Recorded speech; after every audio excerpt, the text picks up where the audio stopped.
dia, muito obrigado pela atenção. Por favor, queiram sentar-se.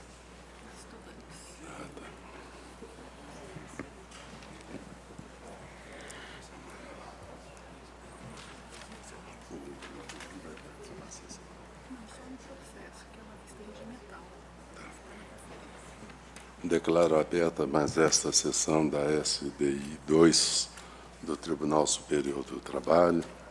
Cumprimento os eminentes ministros que a compõem, estendo esses cumprimentos à Sua Excelência, a Subprocuradora-Geral do Trabalho, doutora Lucinéia Alves Ocampos, senhoras e senhores servidores, senhoras e senhores advogados, senhoras e senhores servidores, na pessoa do doutor André, secretário desta subseção. Antes de franquear a palavra aos colegas, gostaria de registrar com satisfação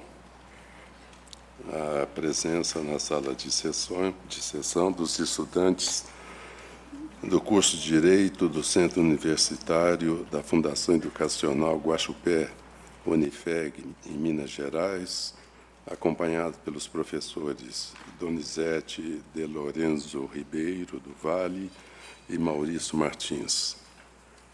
Felicito a iniciativa de Suas Excelências, os professores, que trouxeram seus estudantes para assistir à sessão desta subseção e, de modo geral, conhecer o Tribunal Superior do Trabalho.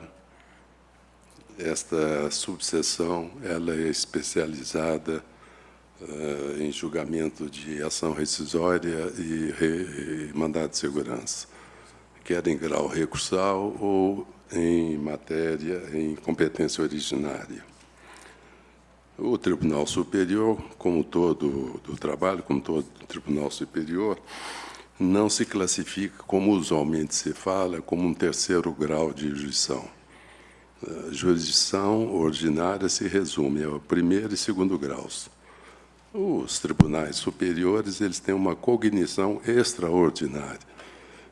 A relação processual que se forma no âmbito do Tribunal Superior é distinta daquela que precede a chegada do processo ao Tribunal Superior.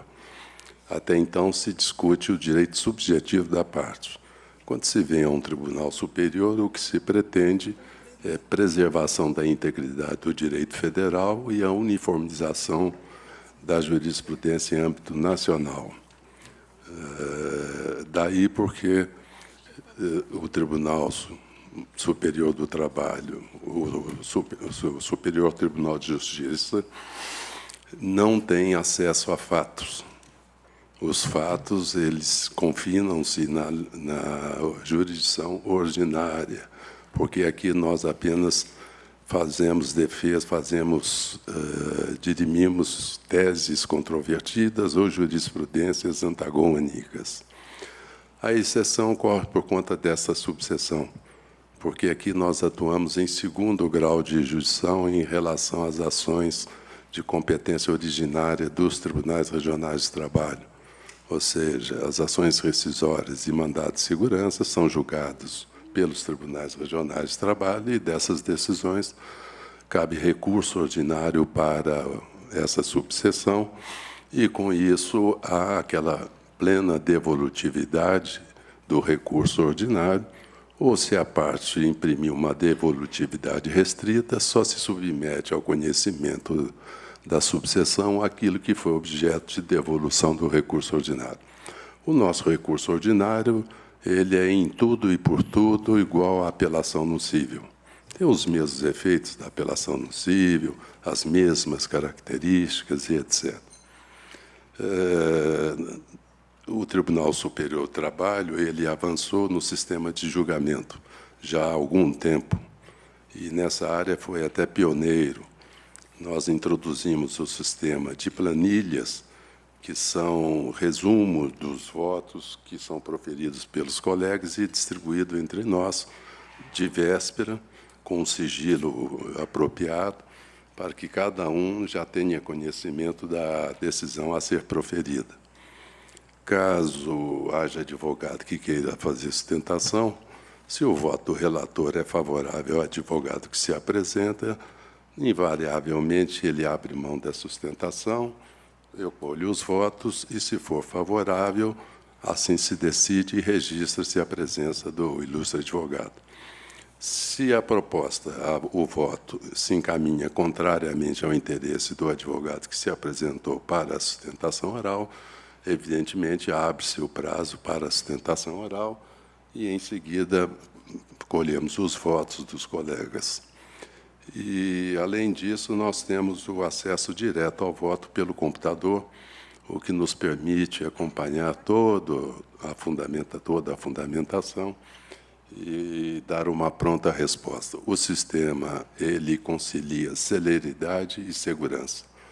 E, com isso, as sessões são mais rápidas e, depois das preferências, nós julgamos pelas planilhas. E cada colega, se for o caso, destaca dos colegas, de modo geral, um ou outro processo para que possamos deliberar mais amplamente se houver eventual divergência.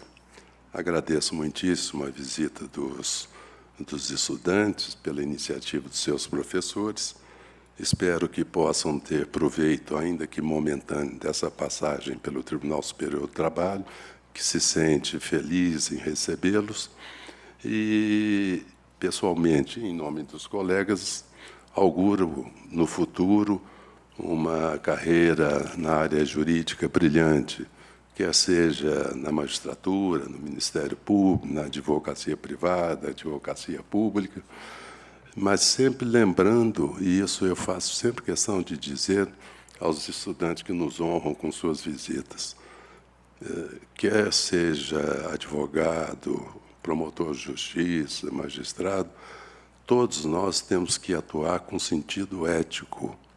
Não se pode admitir, na área do direito, uma atuação aética ou antiética. O processo é, antes de tudo, um sistema de solução de dissídios cujo conteúdo é ético. Por isso que o artigo 133 da Constituição diz que o advogado é indispensável à administração da justiça. E não é uma figura de linguagem. É que o advogado, ao ser elevado a protagonista da administração da justiça, ele tem que colaborar com a justiça e não atuar de modo a atropelar o desenvolvimento do processo para que possamos atender o imperativo constitucional da duração razoável do processo. E também penso que, em função do sentido ético que caracteriza o processo, qualquer que o seja, processo civil, processo trabalhista, processo penal, não me cai bem, pelo menos a mim, essa expressão corredia de operadores do direito. Operadores do direito subtrai do magistrado, do promotor, do advogado, esse sentido ético é inerente a essa função.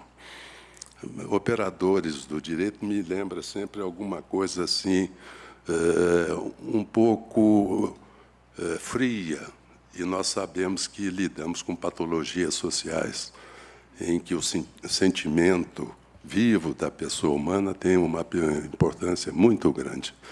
De maneira que eu sempre evito e não vejo com bons olhos quando se fala os operadores do direito para designar todo esse mosaico de profissionais que têm em comum, embora adotem carreiras jurídicas diferentes, a absoluta observância do princípio ético na condução do processo. Sem a ética, que hoje anda faltando em várias partes do país, sem esse conteúdo ético, a vida não tem sentido. Nós temos que tê-la não só no processo, mas na nossa vida particular, nossa vida social, e ética também guarda sinônimo com boa educação. E boa educação é tratar o próximo com serenidade, tratar o próximo com urbanidade, sobretudo na nossa área e, sobretudo, em primeiro grau, quando a presença do juiz e do advogado, que estão ali tete a tete, pode precipitar, às vezes, num pequeno incidente, num constrangedor bate-boca. o que é horrível para o judiciário de um modo geral, horrível para a classe dos advogados, horrível, enfim, para toda a sociedade. Agradeço muitíssimo a todos e reitero, que aproveitem bem esta sessão. Franqueei a palavra aos colegas para eventuais comunicações. Não havendo quem queira fazer uso da palavra, eu vou pedir a compreensão dos colegas e dos advogados para dar preferência a um processo em que irá atuar Sua Excelência o ministro Fernando Reis Rono, que mais uma vez coopera com a SDI 2 para compor o quórum, e sempre que Sua Excelência aqui comparece, é uma alegria muito grande para todos nós, diante da sua notória capacidade jurídica, cultura jurídica, e é uma personalidade efusiva, amistosa, e que granjeia a consideração de todos os seus pares.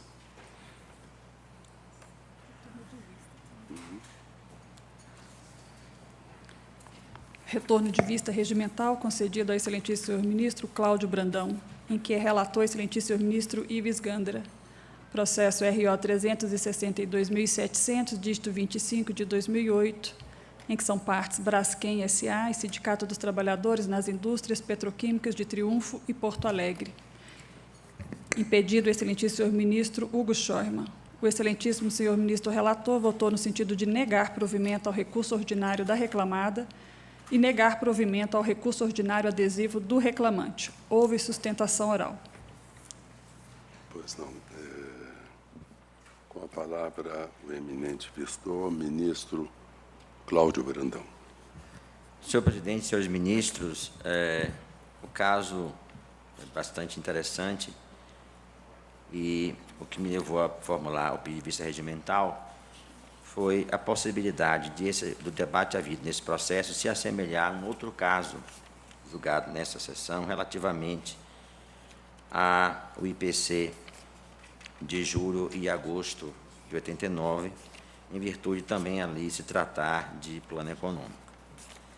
Eu encaminhei a Vossas Excelências um voto vista regimental e eu farei um resumo diante da longa argumentação que trago nesse voto para demonstrar que a matéria, do ponto de vista da sua compreensão, a partir da interpretação da cláusula convencional, seria extremamente simples. Era somente obter o índice de inflação do período respectivo, de janeiro de 89, e fazer incidir sobre o salário de dezembro, estaria, então, definido o reajuste, já que a cláusula previa, no caso específico, como transcrevo no voto das folhas 2, que seria assegurado o reajuste a partir da apuração da inflação oficial. Essa expressão vai ser utilizada por mim em várias passagens do mês respectivo.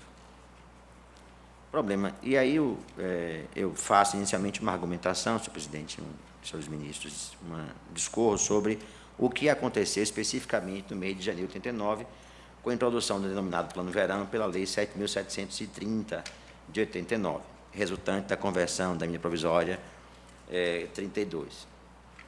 O IBGE, logo após a divulgação, a edição desta lei e, consequentemente, do Plano Verão, editou atos fixando a inflação em 70,28. Isso tudo gerou diversas ações no Brasil inteiro, onde se questionava, em virtude do novo plano de estabilização econômica, a incidência desse reajuste nos contratos anteriormente vigentes. E essa controvérsia foi levada ao Superior Tribunal de Justiça, que, numa decisão pioneira, o ministro Salvo Pereira Teixeira, no caso o RESP 43055 de São Paulo, reconheceu que o IBGE cometeu uma série de equívocos em divulgar esse índice, e, inclusive, porque utilizou a inflação de 51 dias e não de 30, e, além do mais, não observou a metodologia adotada na mencionada lei. E, no final, concluiu pela fixação do índice de 42,72% em relação ao índice de 89, e, inclusive, eu destaco isso, as folhas 5 do meu voto. E, posteriormente à edição desta lei, surgiu uma outra que ainda legitimou mais a controvérsia, que seria a Lei 7.989, de dezembro do mesmo ano, que, a propósito de estabelecer critérios para reajuste às normas dos contratos no Sistema de Previdência de Habitação, definiu como multiplicador 1,70 por 28, que daria, obviamente, geraria a conclusão de que a inflação seria nesse percentual. Apreciando esse mesmo tema, o eminente ministro mencionado do STJ, Salvo Ferreira Teixeira, estabeleceu que esta norma não se aplicava senão exclusivamente aos contratos habitacionais e não poderia ser utilizada para contratos outros. E a primeira discussão que surgiu, senhor presidente, eu examinando esse processo, foi a primeira indagação, o porquê foi julgado pela Corte Especial do STJ em se tratando de recurso especial. E constatei, ao analisar o recurso específico, que decorreu da utilização naquele tribunal de um incidente previsto no regimento interno, em que se pode suscitar desde a turma a relevância da controvérsia e, para evitar divergência entre turmas e sessões, foi então levado à Corte Especial, que decidiu, e a decisão interna foi publicada em 20 de fevereiro de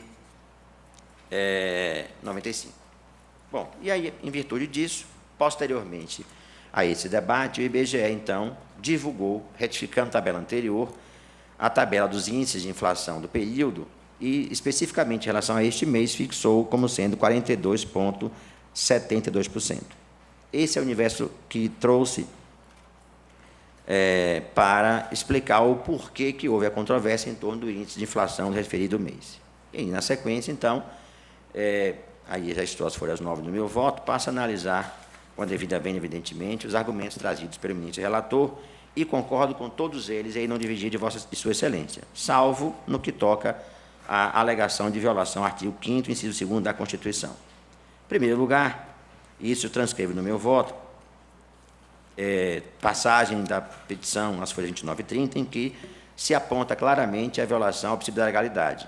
Não só menciono nisto, como também as folhas 19 e 21, transcrevo a fundamentação, onde se argue expressamente que se violou o inciso mencionado da Constituição brasileira.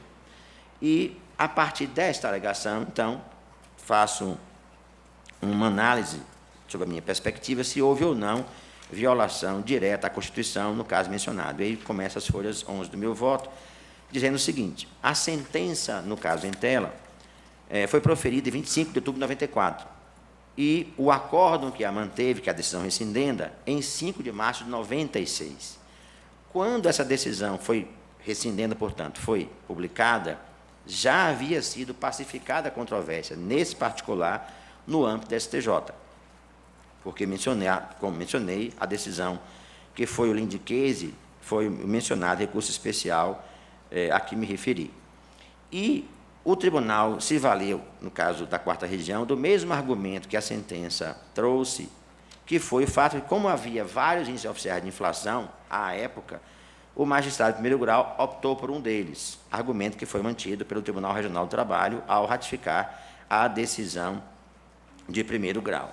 E é exatamente aí, senhor presidente, que, com a devida vênia do ministro relator, entendo que houve o vício alegado de violação à Constituição. Porque todos os precedentes do STJ relativos ao tema fazem referência a este recurso especial 43055, que foi o linde case que pacificou a controvérsia no âmbito daquele tribunal, que é o tribunal encarregado de definir qual é o índice oficial de inflação para a economia em geral, e, em virtude dessa decisão, diversas ações decisórias têm sido ajuizadas no STJ, objetivando, especificamente falando, a correção do FGTS em virtude dos pulos inflacionários. Isso eu estou às folhas 14 e 15 do meu voto, onde eu trago vários precedentes daquele tribunal que mencionam sempre ser o índice 42,72 e a decisão que o definiu sempre se faz referência ao mencionado recurso especial 43.055.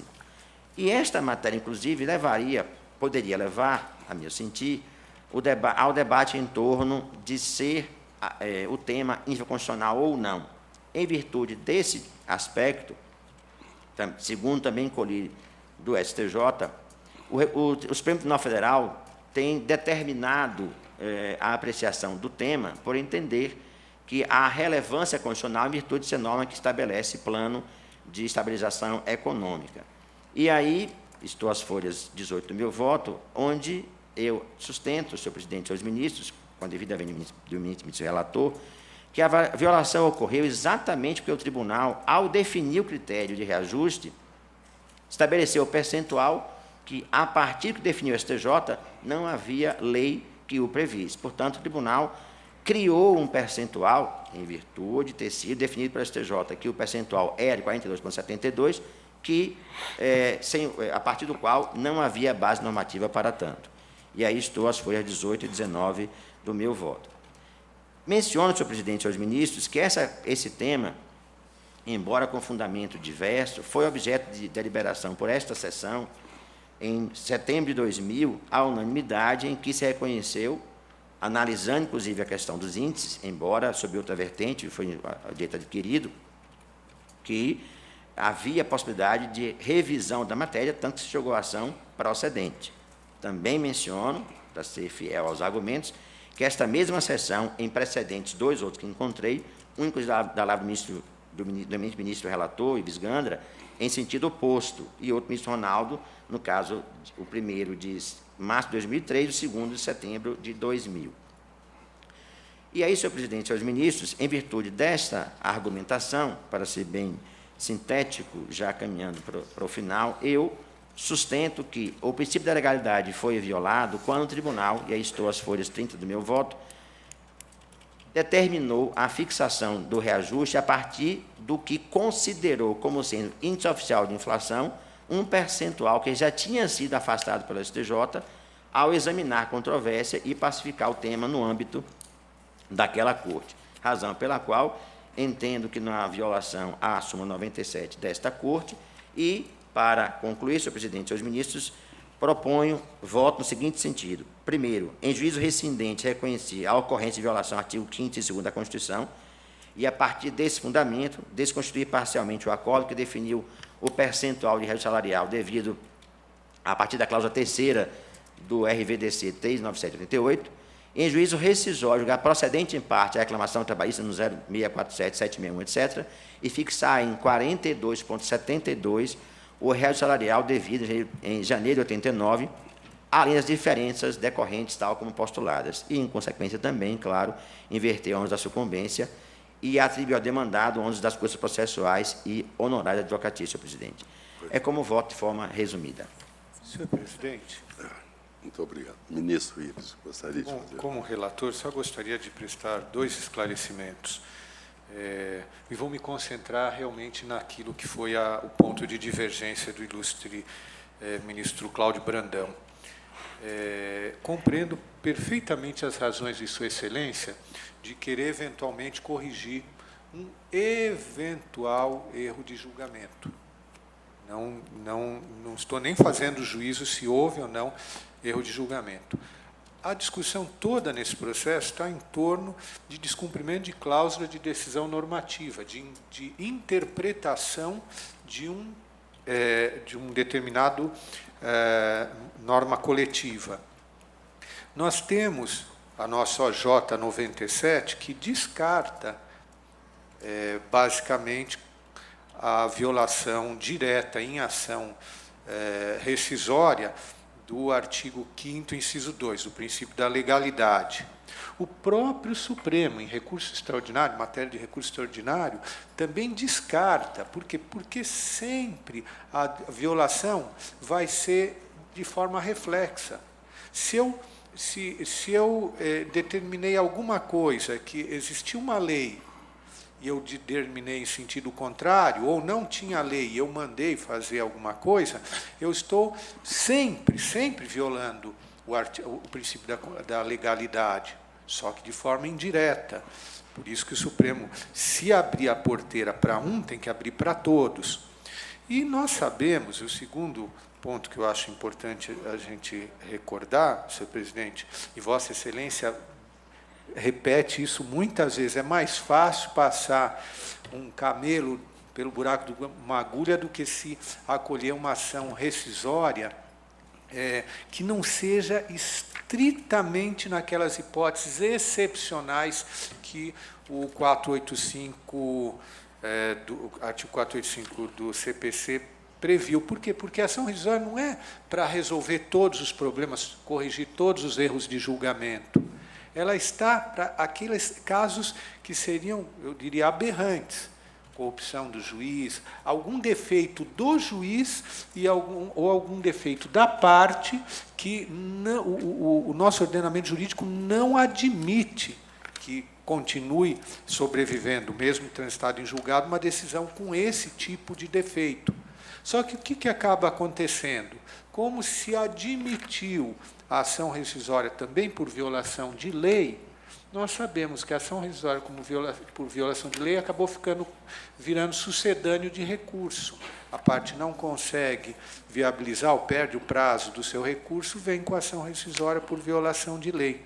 Aqui, não vejo, assim, do ponto de vista estritamente técnico da ação rescisória, como nós poderíamos eventualmente corrigir essa eventual falha de uma decisão judicial, se não é naqueles casos gritantes de violação a outros dispositivos, diretamente, ou aquelas hipóteses 485 que realmente o sistema jurídico brasileiro não se compadece com essas falhas. Então, compreendendo as razões do ilustre ministro Cláudio Brandão, eu vou ousar manter a proposta original de solução da controvérsia. Pois não, muito obrigado, ministro Ives. Como voto, Sua Excelência, o ministro Emanuel Pereira. Senhor presidente, apenas nas últimas horas da manhã de hoje é que eu concluí o meu voto, presidente.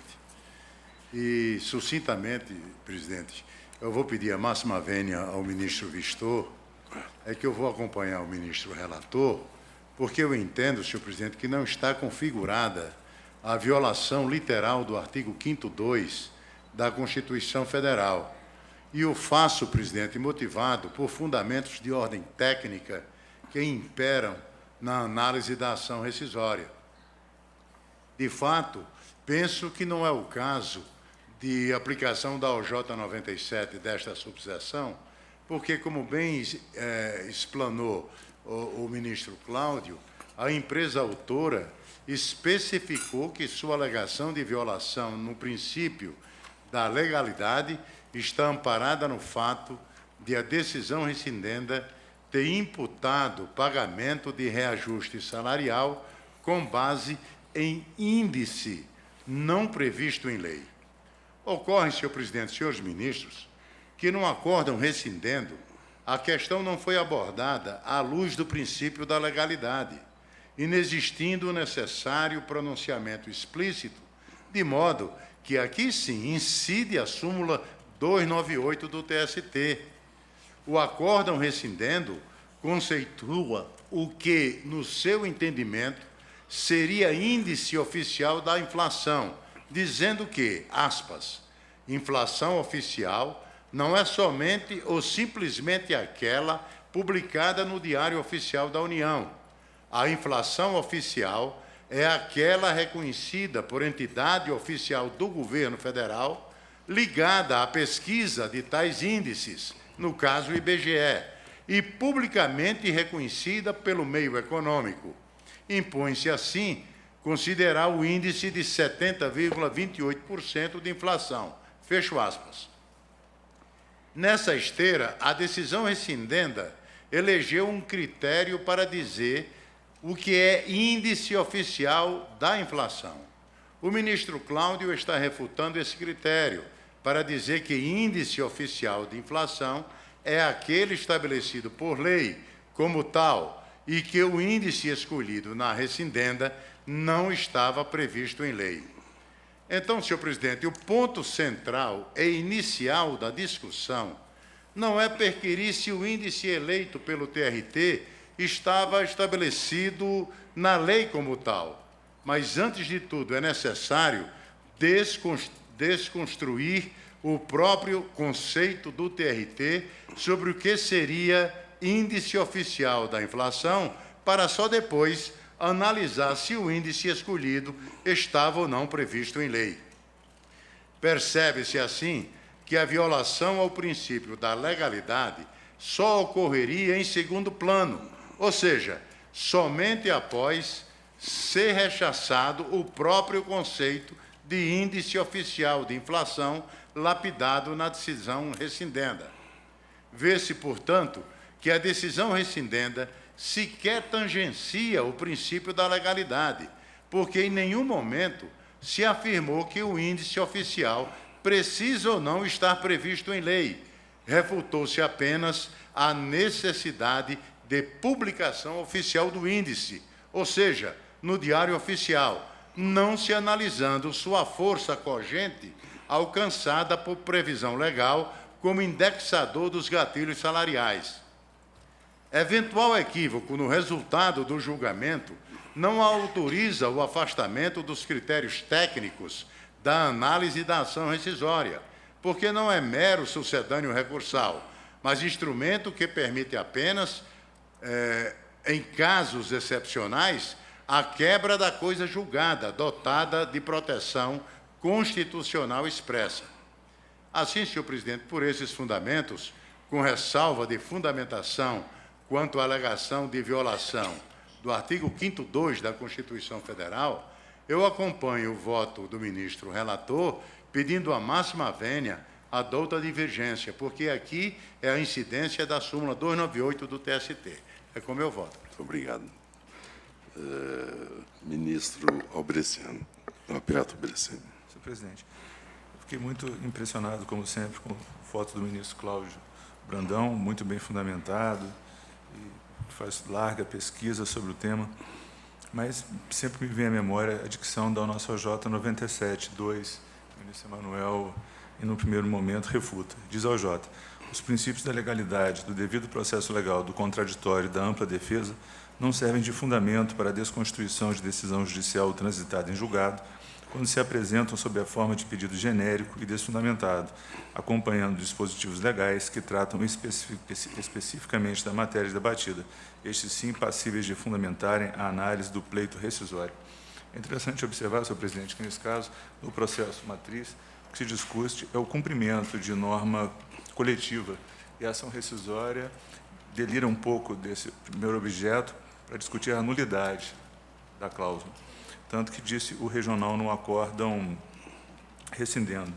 Como se percebe, a controvérsia nos autos da ação trabalhista esteve centrada no cumprimento da cláusula 3ª da decisão normativa TRT-RVDC número 397 de 88, a partir de março de 89 e até a data base da categoria, considerando-se para antecipação salarial de março de 89, o índice de inflação oficial, o qual inexistiria para a hora autora, uma vez que o governo não teria divulgado nenhum índice. Revela destacar que tanto o recurso da hora autora como a sentença mantida pelo acórdão rescindendo, como esta decisão, não abordaram eventual nulidade ou não aplicabilidade da cláusula normativa da RVDC 397/88 em questão. Tampouco a referida cláusula define índice de correção dos salários, referindo apenas índice oficial. Então, me parece que, além da questão da ausência de ferimento da matéria na decisão rescindenda, ainda assim incidiria a compreensão da OJ 97/2, porque só com o percurso pela legislação ordinária se poderia afirmar ferido o preceito. Por isso, eu acho que são fundamentos que se somam, e acho que, mas assim, ainda assim acho que precede a orientação da OJ 97/2, como proposto pelo eminente relator. Então, peço todas as vênias ao eminente ministro Cláudio, sempre brilhante, mas acompanho o relator na hipótese. Pois não. Como vota, Sua Excelência, o ministro Fernando Onda? Presidente, que a discussão se aplica aqui para reajustar o salário de janeiro de 89, o índice 70,28, que é o que foi considerado aqui na decisão rescindenda, ou 42,78, como propõe Sua Excelência o ministro Vistor. Eu, apesar do denso voto aqui do ministro Vistor, eu vou pedir vênia a Sua Excelência para acompanhar o voto do ministro relator, porque realmente o 5º2 é um preceito genérico que consagra o princípio da legalidade, né? E, neste caso aqui, me parece que não há propriamente violação direta do princípio da legalidade, como foi ressaltado pelo ministro relator, pode-se questionar até o acerto ou desacerto da decisão, mas não a violação direta do quinto 2. Por isso, eu vou pedir vênia, ministro Cláudio Brandão, para acompanhar o voto de Sua Excelência, ministro relator. É isso, presidente. Pois não. Como voto, Sua Excelência, o ministro Hugo Schäuble. Estou impedido desse processo. Está impedido, isso mesmo. É uma matéria...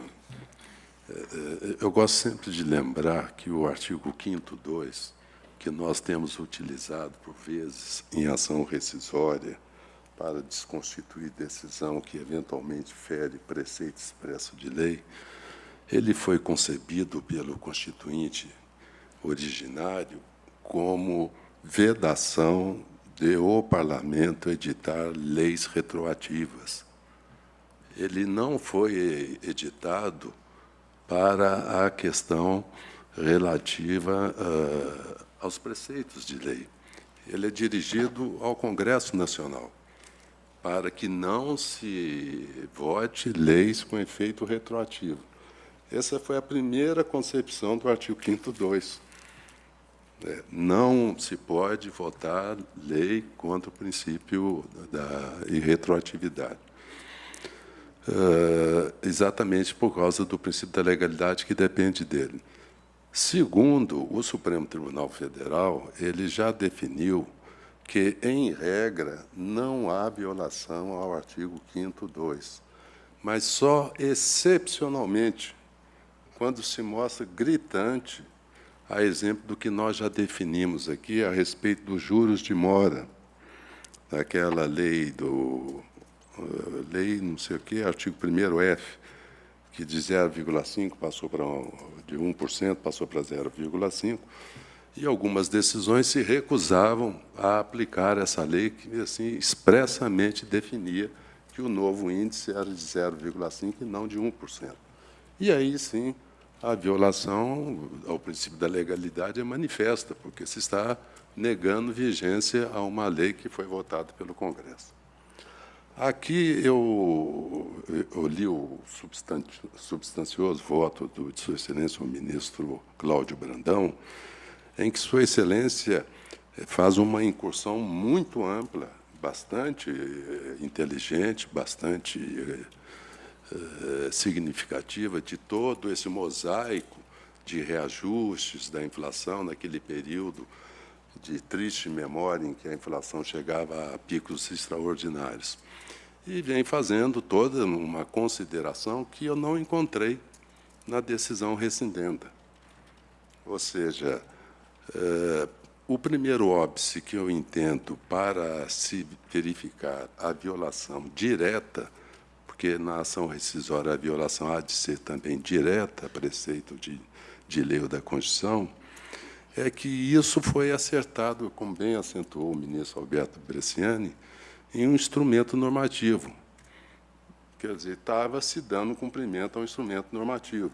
E, como diz o ministro Emanuel, muito bem colocado, teríamos que primeiro desconstituir esse instrumento normativo para depois verificar se, afinal, a eleição de um índice ou de outro índice teria violado o artigo 5º 2 da Constituição. Afora o fato de que, realmente, não se abriu tese em relação ao 5º 2. Né?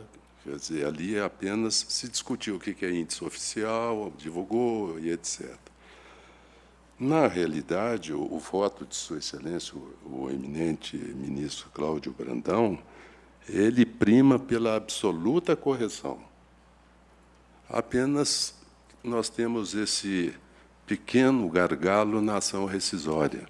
Né? A ação rescisória não se presta a corrigir justiça ou injustiça, acerto ou desacerto da decisão local. E vejo que, associada ao 5º 2, há indicação de vários outros preceitos legais infraconstitucionais. Então, parece que foi uma pretensão desconstitutiva movida por somatória de preceitos infraconstitucionais que desaguaria no artigo 5º2. E, por isso, eu precisaria verificar se teria ocorrido a violação a esses preceitos infraconstitucionais para chegarmos à questão da violação do 5º2.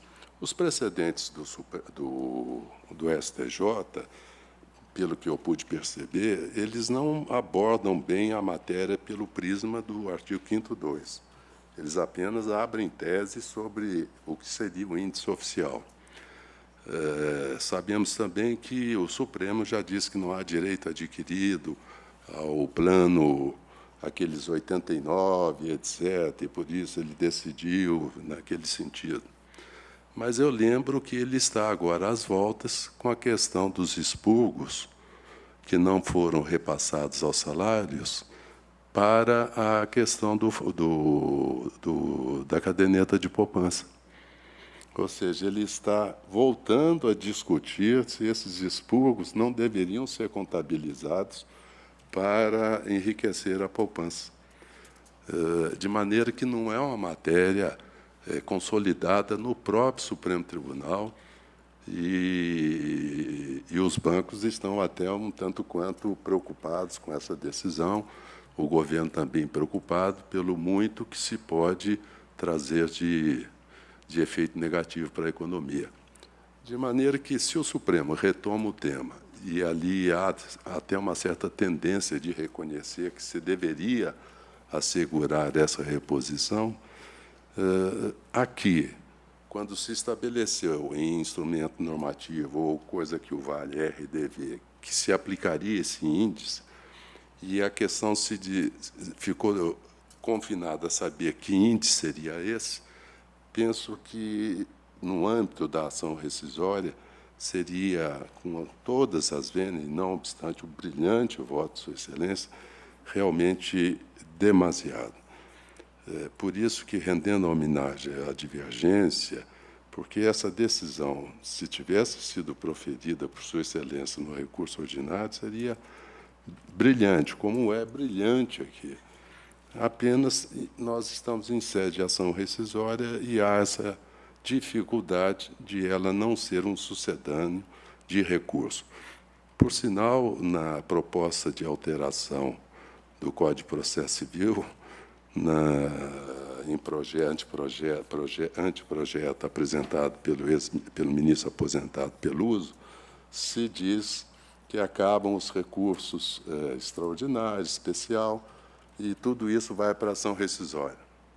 Quer dizer, eu não sei como é que o STJ vai sobreviver, porque não vai ter recurso especial, ele só vai julgar a ação rescisória, né?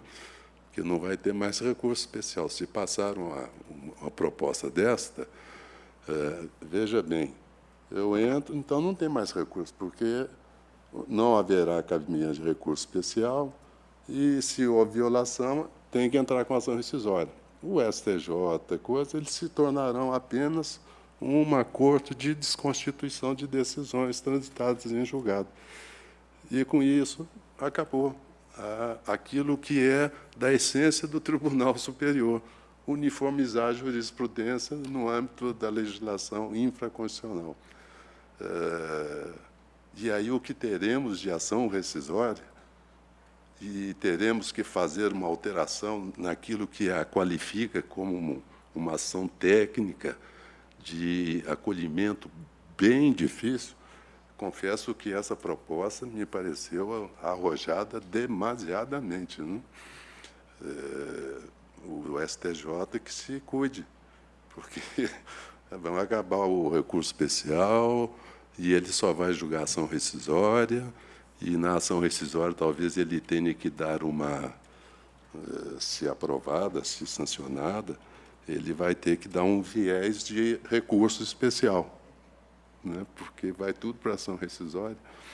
De maneira que, com essas breves considerações, e louvando o brilhante voto, mais uma vez, do ministro Cláudio Brandão, que, aliás, ele se esmera sempre nos seus votos, que enaltecem o Tribunal Superior, por essa questão de estarmos em sede rescisória, não ter havido esse debate amplo em torno do princípio da legalidade.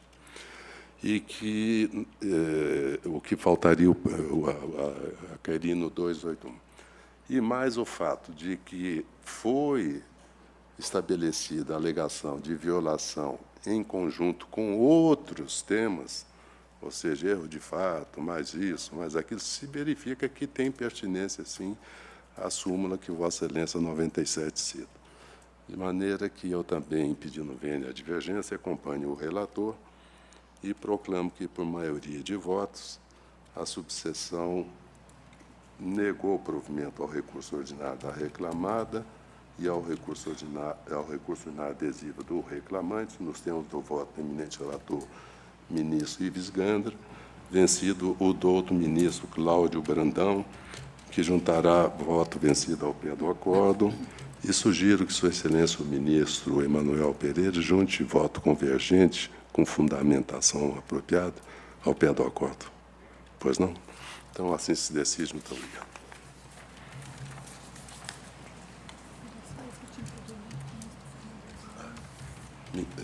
Ministro Fernando, era só este processo. Se Vossa Excelência quisesse retirar, eu agradeço muitíssimo, mais uma vez, pela sua colaboração. Pois é, terminado, então, feito o que eu deveria atuar, eu peço licença a Vossa Excelência para me retirar e me colocando sempre à disposição quando necessário, quando preciso. Inclusive porque Vossa Excelência tem até pouco processo no gabinete, nós temos poucos processos, né? Então, eu tenho poucos processos. Né? Nós recebemos aqui algo de Vamos ver se arruma alguma coisa. 2.000 processos, né? Por mês, 3.000, 4.000. Então, realmente... Isso. Muito obrigado, ministro. Com licença. Relator, excelentíssimo senhor ministro Alberto Bresciani, processo RO 1513, dígito 14, de 2011, em que são partes Hélio Carneiro da Rocha e Banco Bradesco S.A. Com a palavra, Sua Excelência, o ministro Alberto Bresciani. Presidente, o processo é oriundo do terceiro regional, recurso ordinário em ação rescisória, e, na hipótese, conforme o voto disponibilizado a Vossas Excelências, no recurso ordinário, o réu, ora recorrente, renova os argumentos de defesa no sentido da nulidade de acordo homologado, asseverando, conforme demonstrado nos autos do processo em que realizada a avença, houve coação por parte do banco. Em nenhum momento o recorrente se insurge contra a fundamentação lançada no acordo regional relativa à preclusão da impugnação da validade do acordo homologado, que foi a razão principal da decisão. Por isso, aqui em rápidas linhas, a lembrança da súmula 422 da Corte, quando afirma que não se conhece de recurso para o TST pela ausência do requisito de admissibilidade inscrito no artigo 514.2 do CPC, quando as razões do recorrente não impugnam os fundamentos da decisão recorrida nos termos em que fora proposta. Por isso, o voto no sentido do não conhecimento do recurso ordinário por desfundamentado. Pois não. Por hora, o voto é favorável ao Banco Bradesco, doutor Carlos Vinícius. Eu vou colher os votos. Algum destaque no voto do eminente relator? Sem destaques, assim se decide a unanimidade nos termos do voto do eminente relator, ministro Alberto Bresciani, consignada a presença do ilustre advogado doutor Carlos Vinícius Duarte Amorim. Relator, excelentíssimo senhor ministro Alberto Bresciani, processo RO 2140, dígito 45, de 2011, em que são partes Banco Santander Brasil S.A. e Marilene Awag. Com a palavra, Sua Excelência, o eminente relator, ministro Alberto Bresciani. Presidente, senhores ministros, o processo é oriundo do segundo regional, que julgou improcedente a ação rescisória ajuizada pelo Banco Santander. Há uma preliminar de nulidade por negativa de prestação jurisdicional que o afasta nos termos do artigo 515, caput, parágrafo 1º do CPC, diante da devolutividade ampla da via. O tema principal segue no sentido da violação de preceitos de lei e da Constituição, e o tema de fundo é complementação de aposentadoria. Na hipótese dos autos e em recurso ordinário, o autor renova os argumentos no sentido de que o regional, nos autos do processo matriz, ignorou as disposições negociadas coletivamente e que regulavam a relação à vida com os empregados e ex-empregados, critérios de reajustes salariais, benefícios destinados aos nativos, etc. prossegue em diversas pontuações e aponta também violações legais.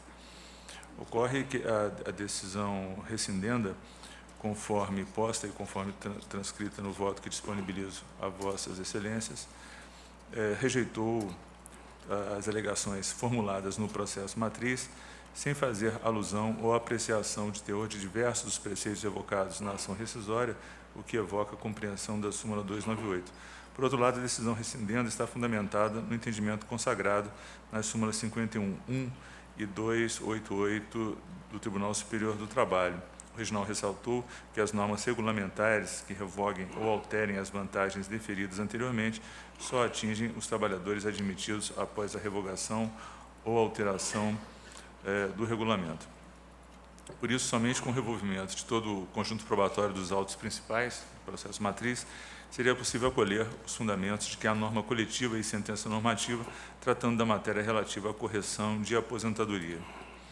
Ainda evoco os termos da OJ 25 dessa subseção, no sentido de que não procede pedido de rescisão fundamentado no artigo 485.5, quando se aponta contrariedade, convenção coletiva de trabalho, acordo coletivo de trabalho, regulamento de empresa, súmula ou orientação jurisprudencial de tribunal. Noto que no recurso ordinário não há insurgência quanto ao fundamento de que trata o artigo 485.9 do CPC.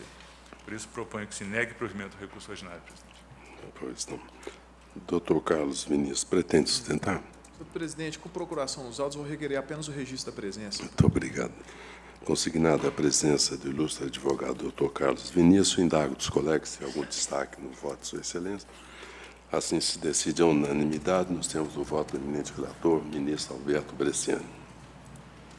Relator, excelentíssimo senhor ministro Emanuel Pereira, processo RO 13.393, dígito 91 de 2010, em que são partes Instituto Aeros de Seguridade Social, Olívia Florê e Varig S.A., Viação Aérea Rio Grandense. Com a palavra, Sua Excelência, o eminente ministro Emanuel Pereira.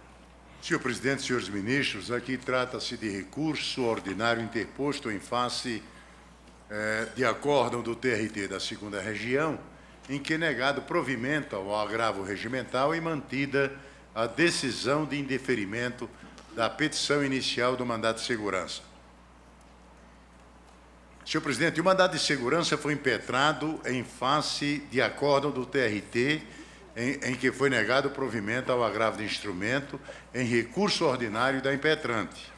Considerando o não cabimento do recurso de revista em face de acórdão regional prolatado em agravo de instrumento, a teor da súmula 218 do TST, forçoso é concluir pelo trânsito em julgado do referido ato judicial, restando correta a extinção do processo sem resolução de mérito pelo Tribunal Regional. Aqui, senhor presidente, senhores ministros, em inteligência da OJ 99, da SDI 2. Assim, senhor presidente, o voto vai no sentido de conhecer do recurso ordinário e, no mérito, negar-lhe provimento. Por hora, o voto é favorável ao recorrido. Indago dos colegas se há algum destaque no voto, Sua Excelência. Então, assim se decide a unanimidade. Nós temos o voto do eminente relator, ministro Emanuel Pereira, consignada a presença do ilustre advogado doutor Carlos Vinícius Duarte Amorim. Muito obrigado. Relator, excelentíssimo senhor ministro Cláudio Brandão, processo RO 6.131, dígito 22 de 2012, em que são partes Júlio César Nunes Saboia e Caixa Econômica Federal. Com a palavra, Sua Excelência, o eminente relator, o ministro Cláudio Brandão. Senhor presidente, como a preferência pelo recorrido, só farei o resumo da emenda, erro de fato não configurado, recurso ordinário que se nega provimento. Se necessário for, farei esclarecimentos, caso haja destaque ou indagação pelo advogado. Pois não. O voto é favorável ao recorrido. Doutor José Linhares, eu vou indagar dos colegas se há algum destaque no voto de Sua Excelência. Sem destaques, assim se decide a unanimidade. Nós temos o voto do eminente relator, ministro Cláudio Brandão, consignada a presença do ilustre advogado doutor José Linhares Prado Neto. Relator, excelentíssimo senhor ministro Cláudio Brandão, processo RO 24.067, dígito 84, de 2013, em que são partes Márcia Andrade Portela Santos e Oi S.A. Com a palavra, Sua Excelência, o eminente relator, ministro Cláudio Brandão. Esse caso, senhor presidente, envolve a alegação de violação literal de disposição de lei, que também tem não configurados, artigo 121 da Lei 8.203, 950 do Código Civil e 467 do CPC, 5º e 36 da Constituição, razão pela qual também aqui nego provimento ao recurso. Pois não. A doutora Maria Clara está pela recorrida. Eu vou indagar dos colegas se há algum destaque. Sem destaques, assim se decide, nos termos do voto, Sua Excelência, o ministro Cláudio Brandão, à unanimidade, consignada a presença de Sua Senhoria, a ilustre advogada doutora Maria Clara Sampaio Leite. Muito obrigado, doutora. Relator excelentíssimo, senhor ministro Alberto Bresciani, processo RO 2179, dígito 24, de 2012, em que são partes Fibria Celulose S.A. e Leonardo Maciel Bittencourt. Com a palavra, Sua Excelência, o eminente relator, ministro Alberto Bresciani. Presidente, no caso dos autos, o TRT da 5ª Região concedeu parcialmente a segurança, ratificando a liminar anteriormente deferida, para determinar a reintegração do impetrante no emprego em face da estabilidade provisória decorrente de doença ocupacional. E o fez, é importante ressaltar desde logo, apenas para efeito de plano de Plano de saúde. saúde. O mandado de segurança foi impetrado contra decisão da juíza da Vara do Trabalho de Teixeira de Freitas, pela qual restou indeferida a antecipação da tutela pleiteada. O regional concedeu a segurança e aqui se reportou documentos dos autos, inclusive documento expedido pela Previdência Social, e que alcançaria o lapso correspondente ao aviso prévio indenizado do trabalhador. Por isso, é identificada a doença ocupacional ainda na vigência da relação de emprego. Por isso, por esses fundamentos, no momento resumidos, entendo como regional presente as condições do artigo 273 do Código de Processo Civil e proponho que se negue provimento ao recurso ordinário. Pois não. Doutora Maria Clara, pretende sustentar? Excelência, com procuração nos autos, apenas o registro. Muito obrigado. Obrigada, Excelência. Dar aos colegas se há algum destaque. Sem destaques, assim se decide a unanimidade nos termos do voto do eminente relator, ministro Alberto Bresciani, consignada a presença de Sua Senhoria, doutora Maria Clara Sampaio Leite. Relator excelentíssimo, senhor ministro Cláudio Brandão, processo RO 6.713, dígito 92, de 2012, que são partes Banco do Brasil S.A. e Nazir Caiate. Com a palavra, Sua Excelência, o eminente relator, ministro Cláudio Brandão. Senhor presidente, trata-se de mandado de segurança que perde o objeto em virtude de superveniência de sentença de mérito, súmula 414 e 33 desse tribunal, também de forma resumida, extingue o processo em resolução do mérito, senhor presidente. Necessário for, farei esclarecimentos. Perfeito. Algum destaque? Sem destaque, não há advogado presente. Assim se decide a unanimidade, nos termos do voto do eminente relator, ministro Cláudio Brandão, a unanimidade. Relator excelentíssimo, senhor ministro Cláudio Brandão, processo RO 12.951, dígito 91, de 2011, em que são partes Nilson Rodrigues da Fonseca, Catarina Ramos Reis e Fonseca e Furuzzi Comércio de Cosméticos LTDA. Com a palavra, Sua Excelência, o ilustre relator, ministro Cláudio Brandão. Senhor presidente, eu recebi até memorial deste processo em que alega vício de procedimento relacionado à ausência de nulidade de citação, portanto, violação ao artigo 5º da Constituição Brasileira, inciso 55, artigo 141 da CLT, parágrafo 1º, entendi que não houve a violação. Na verdade, o tribunal, por mais de um ano, tentou citar ou notificar o ora recorrente, e, diante de insucesso em vários endereços, inclusive, oficiou a Junta Comercial, a Rede Federal do Brasil, e determinou que fosse por edital. Então, entendi que não houve violação, razão pela qual, senhor presidente, nega o provimento ao recurso. Pois não. Doutor Sérgio Ferreira, pretende sustentar? Sim, senhor. Com procuração nos autos? Sim, senhor. Por favor, tempo regimental de 10 minutos. Senhor presidente, demais ministros presentes, antes da ilustre juíza de primeiro grau determinar a citação por edital, ela buscou a informação do Infojude. Ele residia no Rio de Janeiro. E, dentro das informações do Infojude, vieram 6 endereços, no quais ele residiu durante a vida dele. Mas só que o domicílio profissional e residencial era no Rio de Janeiro. Quando houve o ajuizamento da ação, a reclamante estava a 2 meses do prazo prescricional, já havia corrido 22 meses do prazo. Então, nesse tempo, ele adquiriu um apartamento, saiu do aluguel e foi residir na Rua Barão da Torre, no Rio de Janeiro. Inclusive, juntei nos autos a escritura. Antes dela tomar essa decisão, eu entendo que deveria, de forma simples, aproveitar a informação que constava nos autos e determinar que a citação fosse via postal. Simplesmente, era um condomínio, ele recebia, era a citação válida, se ele não quisesse responder, correria a revelia tranquilamente. Mas, da forma que foi feita, através do edital, nós entendemos, Data Vênia, que violou, sim, de forma direta, o artigo 231, 1, 2 e 3 do Código de Processo Civil, porque antes ela não deixou esgotar os procedimentos, era simples, era só determinar a citação via postal por endereço no qual ela tinha dentro dos autos, que era no Rio de Janeiro, mas ela preferiu antes mandar, a pedido do advogado reclamante, mandar citar via precatória em Brasília, no Distrito Federal, onde ele residiu há mais de 30 anos. Então, retornou a carta precatória dizendo, com essas informações, que não existia. Aí ela tomou essa decisão. Mas a decisão era simples, era só aproveitar informações que ela mesma determinou, a pedido da própria reclamante, para que fosse citado no domicílio onde ela trabalhou,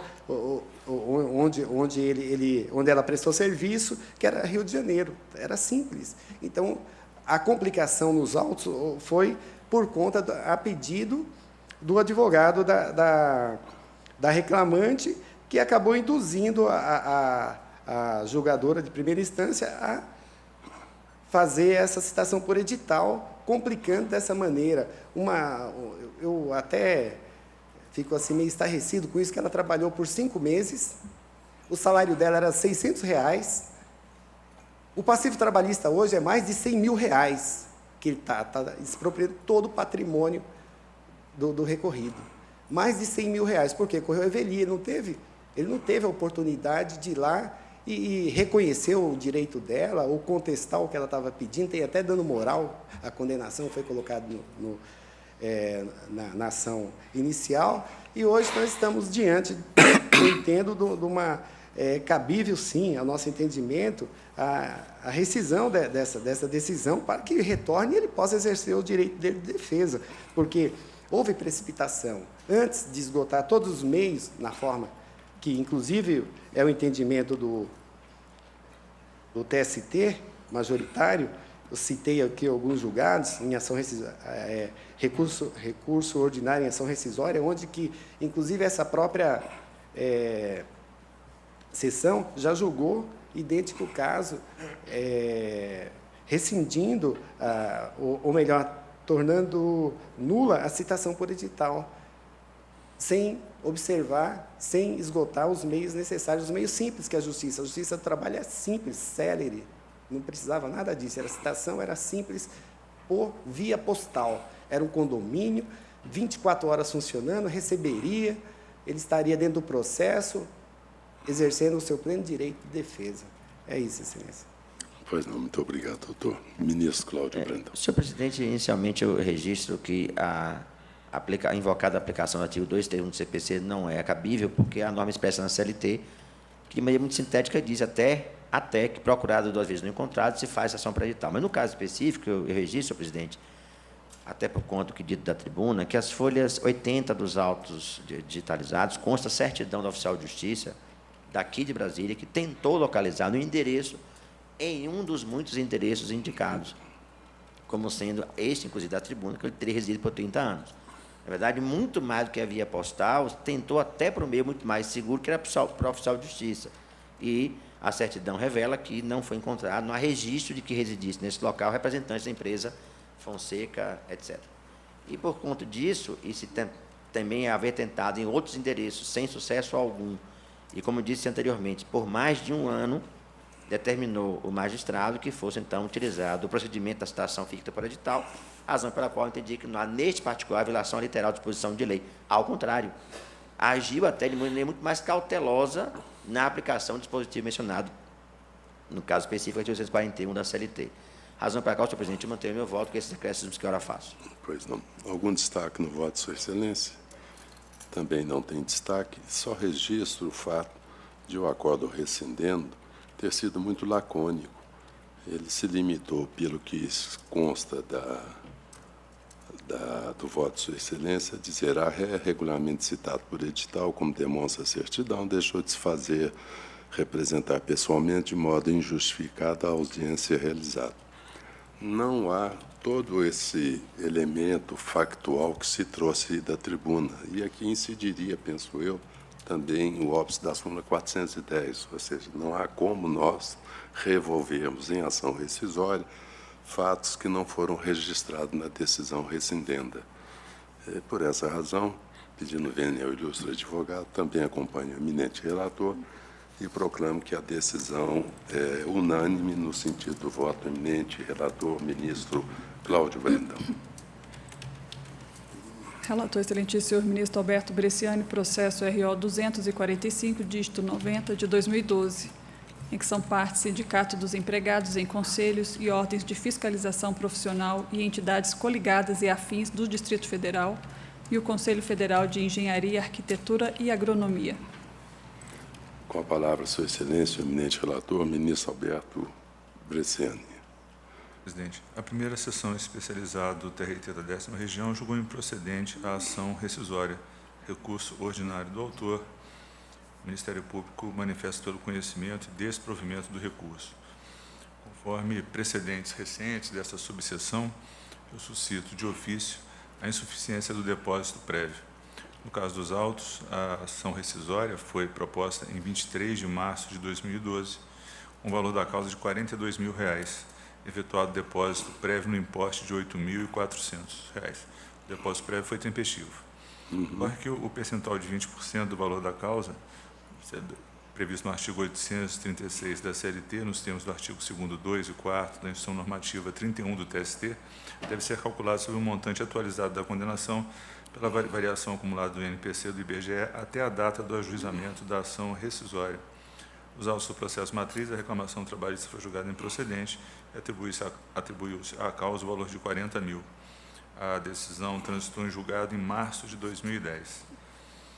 Aplicando-se os índices fixados oficialmente, o valor da causa atualizado para a hipótese corresponderia a R$ 44.871,02 e o do depósito prévio R$ 8.974,20, que não foi observado.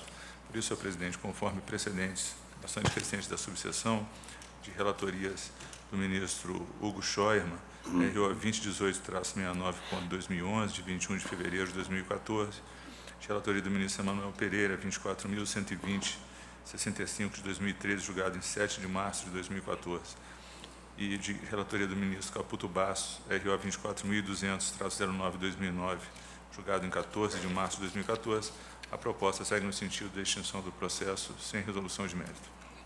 Pois não. Doutor Carlos Hernandes, pretende sustentar? Não, excelência, com procuração nos autos, só registro. Muito obrigado. Algum destaque no voto de Sua Excelência? Sem destaque, assim se decide a unanimidade, nos termos do voto de Sua Excelência, o eminente relator, ministro Alberto Bresciani, consignada a presença do ilustre advogado, doutor Carlos Hernandes de Nelly Ferreira. Relator, excelentíssimo senhor ministro Cláudio Brandão, processo RO 8065, dígito 31 de 2012. São partes Benedito Ernesto Vieira e Banco Alvorada S.A. Com a palavra, Sua Excelência, o ilustre relator, ministro Cláudio Brandão. Senhor presidente, nesse caso, incide a súmula 100 deste tribunal, prazo decadencial, razão pela qual, com uma preferência também pelo recorrido, estou negando o provimento do recurso. Se houver necessidade, faço esclarecimentos na sequência. Por hora, o voto é favorável ao recorrido. Eu vou indagar dos colegas se há algum destaque. Sem destaque, assim se decide a unanimidade. Nós temos o voto de Sua Excelência, o eminente relator Cláudio Brandão, consignada a presença do ilustre advogado Dr. Carlos Vinícius Duarte Amorim. Relator, excelentíssimo senhor ministro Emanuel Pereira, processo cautelar inominado 821, dígito 96, de 2011, em que são partes S.A. A Gazeta e Ademir Gomes de Souza. Com a palavra, Sua Excelência, o eminente relator, ministro Emanuel Pereira. Senhor presidente, aqui é uma ação cautelar inominada acessória a recurso ordinário em rescisória, pretendendo a concessão de efeito suspensivo ou execução da decisão rescindenda. Senhor presidente, senhores ministros, nos termos da OJ 131 da SDI 2, a procedência do pedido rescisório implica igualmente na procedência do pedido liminar. No caso em exame, como a ação rescisória logrou êxito parcial, evidencia-se a plausibilidade do direito invocado pela autora na ação cautelar incidental apenas em relação à parte em que vencedora no processo principal, circunstância que implica a procedência parcial desta cautelar nos mesmos limites do que fora deferido na rescisória. Por esses fundamentos, senhor presidente, eu estou julgando procedente em parte a pretensão cautelar. E o voto vai no sentido de julgar a ação cautelar procedente em parte para determinar a suspensão parcial da execução na reclamação trabalhista apenas em relação aos honorários advocatícios e aos descontos do imposto de renda relativos à cota-parte do empregado, restringindo os efeitos da liminar deferida às parcelas ora mencionadas, custas pro rata fixadas no importe de R$ 135,49.